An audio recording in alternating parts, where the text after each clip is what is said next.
Hey everyone, Eli here from Deep Discounts Club. Today I'm bringing you a look at these KBEAR KB02 bone conduction hi-fi headphones. Go ahead and open this up. There are the headphones right on the top.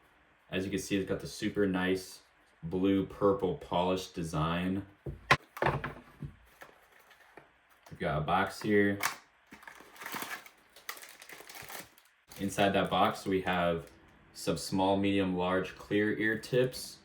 We've got small, medium, large, kind of translucent black with a little bit of red ear tips. And then we've got small, medium, large, or classic black ear tips. And then we've also got the cable, because these are wired headphones. Wire gives you the best sound. Out like so. And wow, these are stunning. Take a look at that blue color right there, super nice. For now, I'm just gonna use the medium black ear tips. So there is what it looks like with the ear tip on. Now I'm gonna go ahead and take the actual cord, and each end has two metal prongs and it has an R or L telling you right or left earbud. I'm gonna go ahead and plug in the two metal prongs into the slots on each of the earbuds. So it clicks in just like that, over the ear, inside.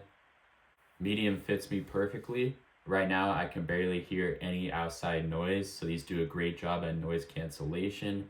Also feels super snug. I like the ear hooks. It adds a little bit of extra grip in case the earbud was to fall out for whatever reason, but I'm not feeling like these are ever gonna fall out. Now I've got them plugged in to my phone, and we're gonna go ahead and give them a listen. They weren't kidding when they said hi-fi. These things provide a great range of sound, and it sounds like I'm right there, like I'm at a concert front row. Sounds great. And again, these just look super nice as well. So they're pretty stylish for a pair of earbuds. Overall, I highly recommend these KB02 headphones. Thanks for watching.